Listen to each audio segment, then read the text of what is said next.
Question 1 on Maine's ballot this year isn't just about voter ID. It also proposes changes to absentee voting.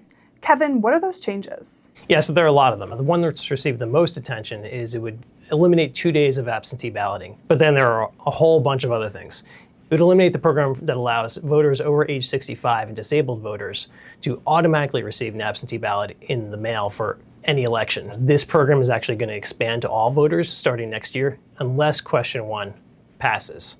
Some of the other changes it would limit municipalities to one ballot drop box. It would also no longer allow you to request an absentee ballot via the phone. And then lastly, it would actually require you to provide proof of identity when you're requesting a ballot.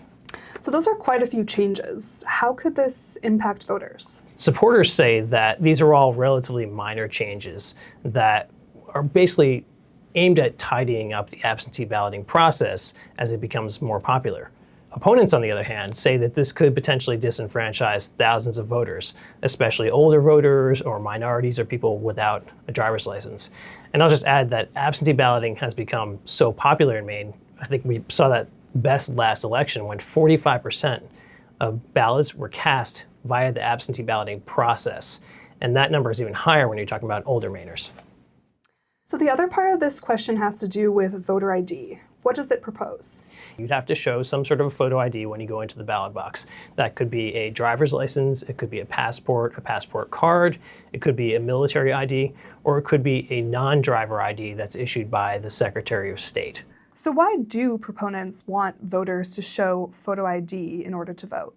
They say that you have to show an ID when you buy alcohol or when you buy cigarettes or to do a whole host of other things. So it only makes sense to require voters to prove their identity when they're exercising their constitutional right to cast a ballot.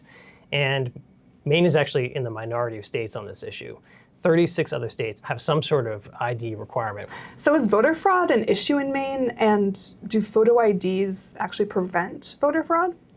Yeah, historically, there's been no evidence of voter fraud in Maine, at least on a widespread basis. There are always a few cases here and there of somebody casting 2 ballots or voting in 2 elections, and that's actually against the law, and the Attorney General's office has prosecuted people for those crimes. As to whether the evidence supports it, supporters say that it is effective, whereas opponents say this is just disenfranchising more voters. So what happens if voters say yes to question 1? When you go to the polls starting next year during the 2026 elections, you'll have to show some sort of photo ID in order to cast a ballot.